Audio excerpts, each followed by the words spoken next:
Hello everyone, welcome to Drishti IAS. UPSC Prelims 2026 is waiting for you right there. So we have brought to you this new initiative wherein we cover all the high yielding areas that are very important from your UPSC Prelims point of view. And in today's video, we are going to be discussing government schemes that are often asked by the UPSC, particularly in the prelims exams. And in today's lecture, we are going to be focusing primarily on schemes from the agriculture sector. So let's begin with the first scheme that we have to discuss, which is the PM-Kisan scheme. Now, PM-Kisan scheme is basically an income support scheme. It's an income support scheme which provides an amount of rupees 6,000 annually to the farmers. So this is the amount that is provided to the farmers annually in an equal installments of rupees 2,000. So 3 installments of rupees 2,000 are provided to the farmers. Now what does it take into account?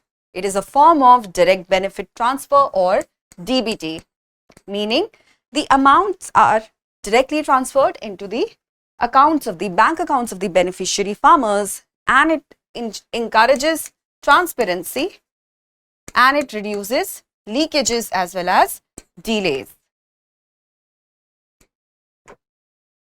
Now, what is the eligibility criteria? All the farmers or their families that have certain cultivable land holdings under their name are eligible to avail the benefit of the scheme.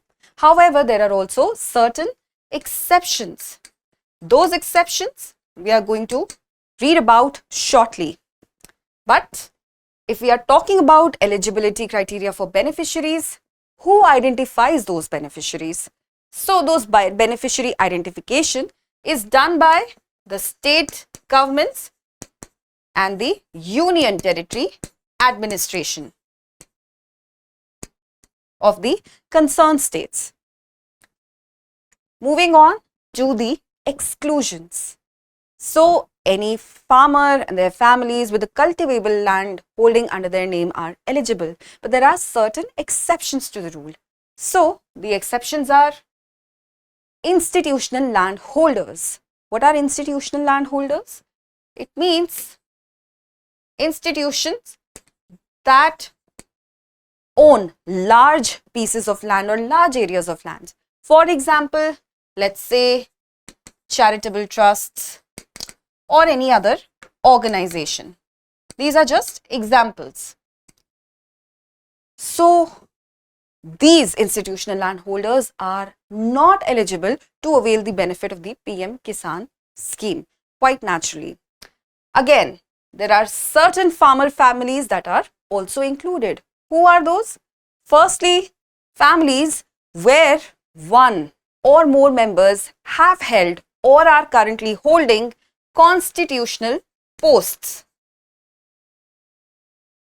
Whether one member or more member has held in the past or is currently sitting at a constitutional post, those farmer families are excluded. And secondly, those people who have paid income tax in the previous assessment year. So if you've paid income tax in the previous assessment year, you are also disqualified from getting the benefits of the PM-Kisan scheme. Now let's look at the impacts of the scheme. So naturally, you may infer some of the impacts. The first one, the most obvious one, is income support to the farmers. The second one is efficient digital implementation. So of course, we are using the DBT method. There is direct linkages with the Aadhaar, the JAM Trinity, and of course, what happens is that the amount is credited directly to the beneficiary's account without any leakages, which ensures transparency and improved service delivery. And finally, of course, this gives a boost to the rural economy. How? Because with this amount that the farmer receives, they can either save the money, spend the money, or they can invest the money. Either, let's say, in healthcare or in education or in various other farm inputs and devices that aim to improve agricultural productivity. So it's a win-win situation for all. Who is the implementing agency? It is the Department of Agriculture and Farmer Welfare. And this department works under the Ministry of Agriculture and Farmer Welfare, as the name suggests. And this works in collaboration with various agriculture departments of all the states for the implementation of the scheme. The next scheme is Pradhan Mantri Fasal Bima Yojana. Now the name itself suggests, if we are talking about Fasal Bima, needless to say, we are referring to crop insurance here. So this is a crop insurance scheme. Now, earlier, the crop insurance sector was plagued by two major problems. The first one was high premium rates, and the second one was reduction in sum insured. Reduction in sum insured due to capping. Now, what does it mean? What is the reduction in sum insured? So, suppose you grew crops worth rupees 100, and what happened was that these crops got lost or damaged due to various natural calamities or certain, let's say, pest infestations and so on, diseases of the crops. So earlier there was capping, meaning you would only receive a certain amount, no matter what the actual amount of crops worth you had grown. So suppose the cap was at 80%, so you would receive rupees 80 as your sum insured. Sum insured is basically the maximum payout that you receive for covering the losses and damage to your crops. So earlier there was capping here, but with this scheme the capping has been removed and you receive exactly the amount worth of crops that you have insured. So this is one benefit. This also leads to reduction in premium rates. So of course high premium rates are also now relatively subsidized so that the farmers can avail the benefits of crop insurance. What does it help with? It helps with modernization of agriculture, use of various modern agricultural practices and technologies. Now every year more than 4 crore farmers are insured in 24 states and union territories of the country under this scheme. So this scheme has been a blessing in disguise because it has solved the twin problems of high premium rates as well as reduction in sum insured for the farmers. What is the eligibility criteria? Now, all farmers, including sharecroppers as well as tenant farmers who grow, let's say, food crops as well as oil seeds, are eligible to apply for the scheme. What are the impacts of the scheme? Of course, crop coverage. So not only a limited number of crops or only food crops are included, but food crops, oil seeds as well as commercial crops are covered under this Fasal Bima Yojana. Then of course there is risk coverage. So the risk does not belong only to, let's say, pest infestation or pest diseases, but this scheme also covers natural calamities and disasters. Let's say there are cyclones, or there was a drought, or there were floods, let's say even landslides. So all of that, along with of course pest infestation and diseases, are covered under this scheme. Of course there is also the advantage of seasonal coverage. So the insurance is not restricted to one particular season, but the coverage includes your Kharif, Rabi and other cropping periods as well. And the government does contribute a significant portion of the premium. So if they have reduced the premium rates for the farmers, they have matched it with contributions from their end. So this is significant. Implementing agency. Now this is implemented in a PPP or a public-private partnership model, wherein both the private insurance companies as well as the public insurance companies have come together to provide insurance for crops to the farmers. And of course, Ministry of Agriculture and Farmers Welfare oversees this implementation. Now you'll notice as we go further that usually overseeing the implementation or implementing agencies for agricultural schemes are mostly seen by or done by the Ministry of Agriculture and Farmers Welfare. So that is something that you may remember for major chunk of schemes.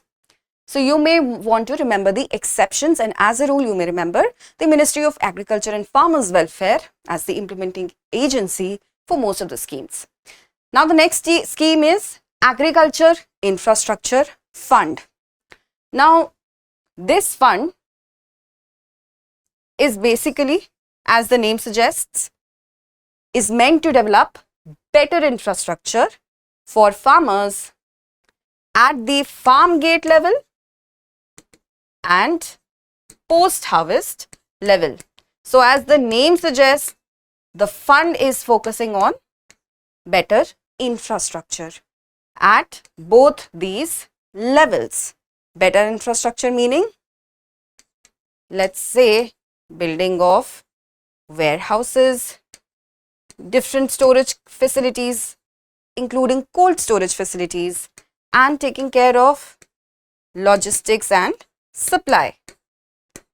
So these are various things that this fund seeks to cover. Now the government may provide support for these different developments, either in the form of grants or in the form of loans. This particular fund provides the support of rupees 1 lakh crore, and this is provided by whom? Banks and other financial institutions. To whom this support is provided? To primary agriculture credit societies, marketing cooperative societies, and self-help groups. It is provided in the form of loans. Needless to say, here banks are involved. So it is provided in the form of loans. Now there is another element of interest subvention here, meaning that the farmers have to pay less interest than original. So if they are taking the loans at 10% interest rate, the government is providing 3% interest subvention, meaning the government is providing the 3% out of this 10%, and the farmers have to pay only 7% of interest rates. So this is also an important factor, but here a capping is there. So the government will provide 3% of interest subvention only till the amount of rupees 2 crores. And also there is a limitation on the duration as well. So this will be applicable for the duration of 7 years only. So here again, rupees 1 lakh crore worth of funds in the form of loans to PACs, MCS and SHGs with 3% interest subvention up to rupees 2 crores for 7 years. That's the major chunk of what you have to remember. Now another important component is here. This fund has also integrated component A of PM-Kusum scheme. Now this PM-Kusum scheme was launched in 2019 and it has 3 components. Component A, B and C. Component A has to do with decentralization of solar plants. Decentralization of solar plants. So basically, the farmers are encouraged to install solar power plants up to the capacity of 2 megawatts, where in their barren lands or fallow lands. So this scheme has also been integrated. This component A, this particular component has also been integrated with the infrastructure fund over here. There are other 2 components as well, which I'll tell you in brief. So component B has to do with standalone solar pumps. Since we are talking about solar pumps, they are installed basically to replace pumps that are run by diesel. And the third one has to do with solarization of existing pumps in grids. So all those water pumps that are running on electricity, they are required to be solarized. That is, they are required to be integrated in the solar grid with the help of the C component of the PM-Kusum scheme. Now, this particular scheme or this infrastructure fund scheme, we are integrating the first component or component A of the PM-Kusum scheme, which talks about the installment of solar plants of capacity of up to 2 megawatts in barren or fallow lands. So again, this integration is available for farmers, farmer groups, farmer producer organizations and panchayats as well. So what is the aim of this component? To, of course, provide clean energy solutions, sustainable agriculture, sustainable practices. What are the impacts of this scheme? Needless to say, it helps in reduction in wastage. We are talking about building warehouses and storage facilities, and we know that quite a major percentage of post-harvest losses is a problem that has been hampering India for a long time, Indian agriculture for a long time. So this wastage is reduced here. Of course, since storage is available readily, there will be price stabilization for the farmers as well as the consumers. And needless to say, there's also going to be income security. Now, these are certain basic impacts that may be inferred or deduced while you are trying to understand the components or the elements of the scheme, which is the implementing agency. Since we are talking about infrastructure fund and we are talking about banks, so needless to say, it is going to be NABARD, which is the National Bank for Agriculture and Rural Development. This is again something that you may use, with the help of basic inference. So we are talking about a fund that provides loans through banks to farmers for rural development. So implementing agency is very likely to be NABARD. And what does it work with? With various stakeholders. Of course, it collaborates with various stakeholders, including state governments and other financial institutions. The next one is Pradhan Mantri Kisan Maandhan Yojana. Now, this scheme is basically a pension scheme for farmers. It is a pension scheme for farmers, and what happens is the farmers have to provide a certain or contribute a certain amount, a small amount every month, and the government matches its contribution. And then when the farmer reaches the age of 60 years, they will receive a monthly compensation of or a monthly amount of rupees 3,000. So this is a form of social security for farmers of old age. Now, if the farmers start contributing early, naturally, the contribution that they have to make is less. The later they start, the higher the contribution goes.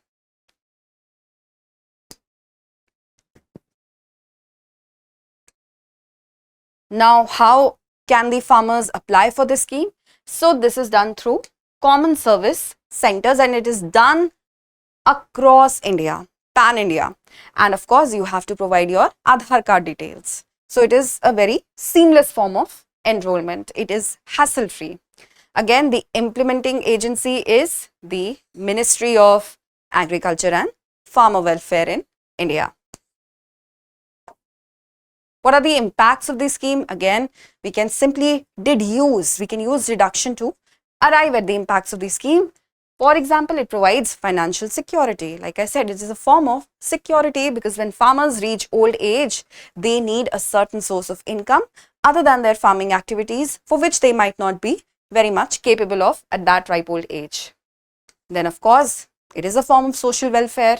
And finally, it empowers marginal farmers, particularly marginal farmers who lack access to other forms of social security schemes, other forms of remuneration. So for them, rupees 3,000 every month is actually a decent amount to survive on. Next, National Beekeeping and Honey Mission. Now, of course, what are the features of this scheme? As the name suggests, it has to do with the promotion of beekeeping and honey, especially for small and marginal farmers.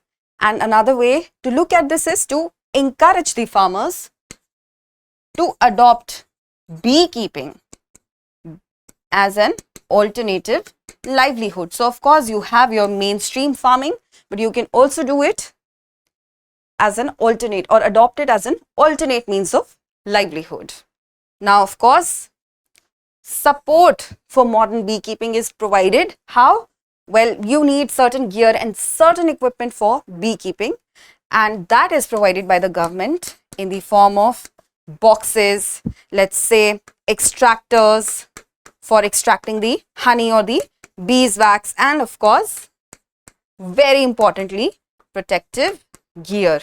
So, protective gear is also provided. If you've seen that ever, they have a certain gear that they wear and certain instruments that they use. There are certain boxes also. Then, of course, there are training and capacity building programs that are conducted to enhance their beekeeping skills, of course, honey extraction skills, as well as marketing. So, to enhance their marketing techniques, these capacity building and training sessions are organized, and this is a very important feature that is often overlooked otherwise. Now, what are the impacts of this scheme? The first one we've already discussed. It provides an alternate means of livelihood to farmers, particularly small and marginal farmers. Other than that, of course, there is an increase in honey production and honey exports. So, it also contributes positively for the Indian economy. Then, of course, there is improved agricultural productivity because it also enhances the pollination of crops when bees are involved there. So, if pollination is enhanced, needless to say, there will also be more yield, more agricultural productivity, particularly for fruits and vegetables. And finally, of course, the farmers will get income from honey and beeswax. That was the very idea of the whole scheme. Now, there are various,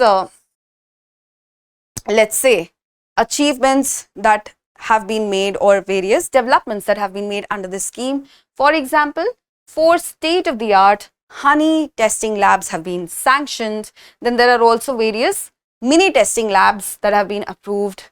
Again, custom hiring centers, disease diagnostic labs have been approved or established. And then most importantly, Madhu Kranti portal. Madhu is Hindi for honey. So, that has also been open for online registrations. So, these are some of the developments that you may want to look at briefly or have a cursory reading. Now, the implementing agency is the National Bee Board under the Ministry of Agriculture and Farmers Welfare, Government of India. The next scheme is Namo Drone Didi. Now, the Namo Drone Didi is basically a form of, let's say, government assistance that is aimed at empowering women with the help of technology.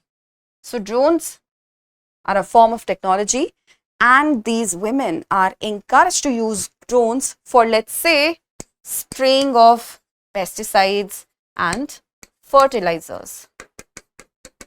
So, drones are provided to women farmers, and the government covers 80% of the drone cost up to rupees 8 lakhs.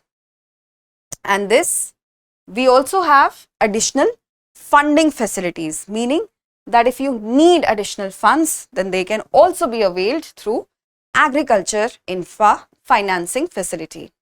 Now, what is provided is a comprehensive package. So, drone along with various essentials like batteries, spray, equipments, whatever is needed for this is provided.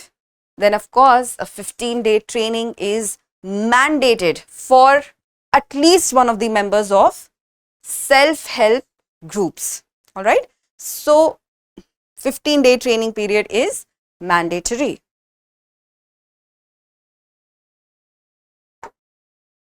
What are the impacts of the scheme? Of course, skill development. So this, see, when you're operating a drone, you are actually enhancing or augmenting your skill. So of course, there are certain skills, at least technical skills, that one acquires and adopts due to this, and these skills are traditionally considered to be male dominated. So this is very empowering for women, and of course it also provides employment opportunities, because if you have acquired these skills, then we all know that tech and technology are rapidly growing sectors, and these women can also look for jobs in those sectors. And finally, financial independence. So that is a given. The next one is National Mission on Natural Farming. As the name suggests, it promotes chemical-free and traditional means of farming. So our traditional means of farming were chemical-free, and instead of pesticides and fertilizers and all these chemicals, what was used was organic manure, compost, cow dung. So this is what this scheme also encourages to do. Now it also follows a cluster based approach. Cluster meaning a group of farmers come together, learn various farming techniques, and then ensure that there is a collective improvement. All right. Then of course there is the establishment of bio input resources. So what happens here? Now of course we are going to rely on traditional methods, we are going to rely on organic methods. So these bio input resources are going to provide the farmers with bio resources like bio fertilizers or bio pesticides, so that agriculture is sustainable. Next, impacts of the scheme. The first and the foremost, of course, is environmental sustainability. This is hands down one of the most crucial impacts of this scheme. Because no chemicals are involved, it minimizes the harm that can be caused to the environment, including to that of biodiversity. Then needless to say, there is improved soil fertility, since the nutrients are received and retained in the soil. These natural components, these natural bioresources are relatively more cost effective for them. Which is the implementing agency? The Ministry of Agriculture and Farmer Welfare, specifically the Department of Agriculture and Farmer Welfare. Now the next scheme that we are going to discuss is the Pradhan Mantri Annadata Aay Sanrakshan Abhiyan, which is the PM-AASHA scheme. Now this scheme actually is a price support scheme, meaning the government guarantees a MSP or a minimum support price to the various crops of the farmers, including oilseeds, pulses and cereals. What is the MSP? MSP is a minimum price that is promised by the government to the farmers for the purchase of their crops, irrespective of market price. Irrespective of market price. So whatever be the market price, the government is going to offer this minimum price to the farmers to purchase their crops. Now, in case what the PM-AASHA scheme does is, in case the market prices drop below the MSPs, the government steps in and purchases these crops of the farmers at the promised MSP so that fair remuneration and fair compensation reaches the farmers. Now another feature is ENAM integration. So the government actually encourages or promotes digital marketplaces, digital platforms like ENAM or the National Agricultural Market, so that the farmers can sell their produce online, and this reduces the interference of middlemen. And what happens? It encourages, again, transparency and also ensures fair prices are provided to the farmers. Next, of course, now the scheme also provides expanded coverage, meaning multiple crops, pulses, oilseeds, cereals are included under this scheme. What are the impacts of this scheme? Very natural. It does provide financial security to the farmers because they are assured of fair compensation or fair prices for their produce.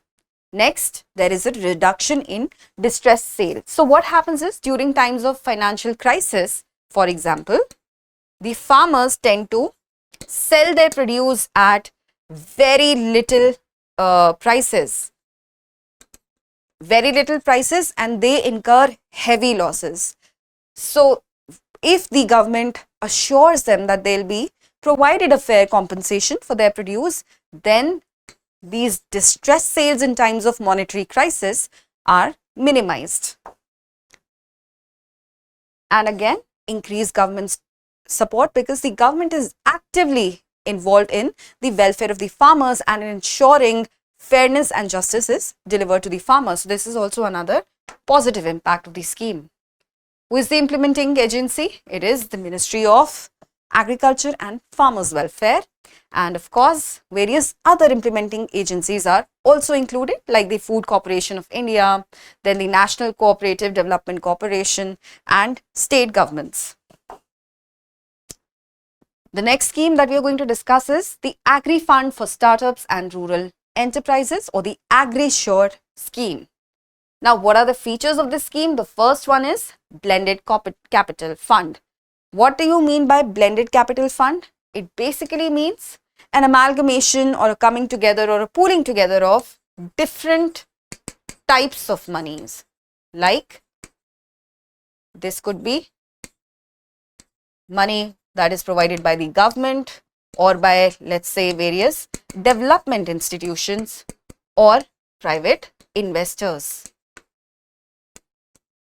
So this Agri Fund is a 750 crore rupee corpus, and this consists of blended capital fund, meaning it's not the government alone which has provided this fund, but rather it also includes money from developmental institutions, private investors, etc.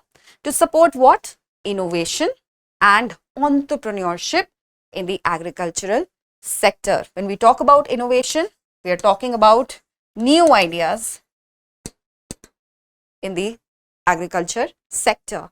Now, of course, it supports sustainable as well as scalable business model. When we talk about sustainable, we mean the effective utilization of resources. Those business models that are, let's say, eco-friendly or are also socially beneficial.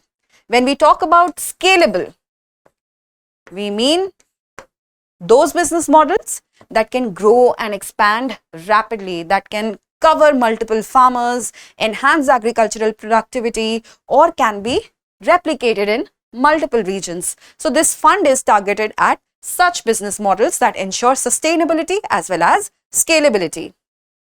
Of course, it focuses on agriculture and rural enterprises and provides solutions for, let's say, farming, crop management and agricultural supply chains. What are the impacts of this scheme?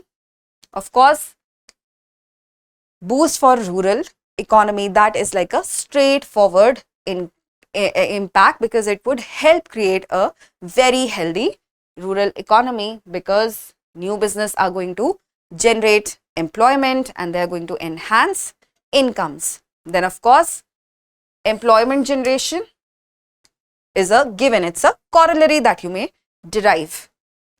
Focus on agricultural and rural enterprises. Of course, we are talking about solutions for farming and supply chains and crop management.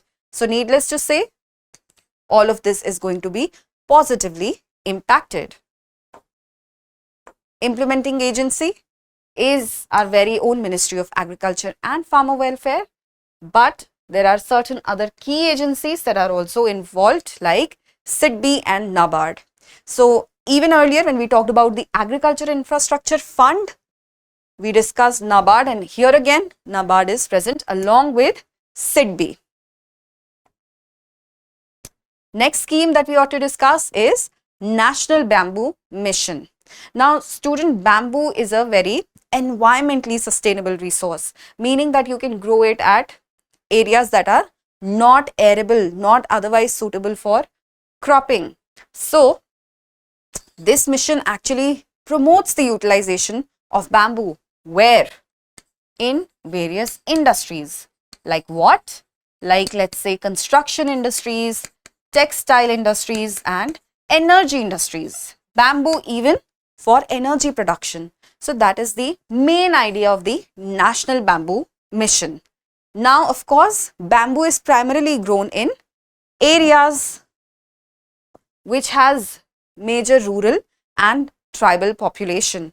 Now of course, this mission also aims at promotion of rural and tribal welfare. You see, well, bamboo is mostly grown in areas that are primarily tribal, particularly let's say in the northeastern areas. So here this mission aims to promote the cultivation of bamboo by providing them with financial support as well as market access. So if both these things are provided, the growth of the cultivation of bamboo is going to be encouraged amongst the farmers and their tribal communities particularly, and this will lead to their development and welfare. And the third component of this scheme is the diversification of agricultural income. Because bamboo is usually grown in non-arable lands, non-arable area, hence it provides an additional source of income for the farmers. What are the impacts of this scheme? Of course, it is economic growth for rural communities and even tribal communities. The next is employment generation. Naturally, because we are talking about bamboo cultivation, we are also talking about processing and value-added industries. Because if more bamboo is cultivated, more market access is provided to the farmers, these value-added industries are also going to crop up. As you can see, if you travel to certain areas, you can see a lot of products, bamboo products. Promotes sustainable agriculture, because as we discussed in the very first slide of this scheme, that it is a very environmental friendly resource and also aligns with India's sustainable development goals. The implementing agency is the Ministry of Agriculture and Farmers Welfare. Next scheme is Paramparagat Krishi Vikas Yojana. As the term Paramparagat suggests, Parampara has to do with tradition. So Paramparagat Krishi Vikas Yojana, of course, again encourages traditional farming practices. The idea is to promote organic farming. How will you promote organic farming? By means of encouraging traditional practices which minimizes the use of synthetic and chemical inputs.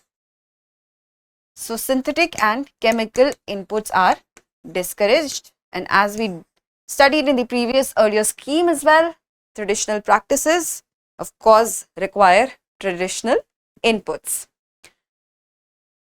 Now here again, a cluster-based approach is required, meaning 50 to 100 farmers form a cluster, learn these traditional practices and look at collective improvement. So there is collectivization of agriculture here. Then again, farmers are provided with financial support. Of course, if you're adopting organic farming practices, it cannot be done without adequate support, and at least it cannot be done overnight. And otherwise, we've seen crises in some of our neighboring countries.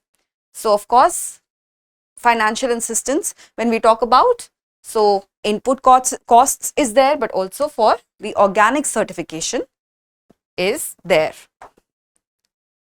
Which is the implementing agency? It is the Ministry of Agriculture and Farmers Welfare. Now at the state level, again, state agricultural departments, state organic certification agencies are also working in collaboration with the Ministry of Agriculture, so that effective implementation is ensured. And with this, we have come to the conclusion of today's video. All the major schemes have been covered pertaining to agriculture, and I have brought to you a practice question. Do read this question and do send me the answers in the comment section. If you liked today's video and you found it beneficial and fruitful, kindly like, share and subscribe. Thanks for watching. For more informative content, like, share and subscribe, and do not forget to press the bell icon to get the notifications.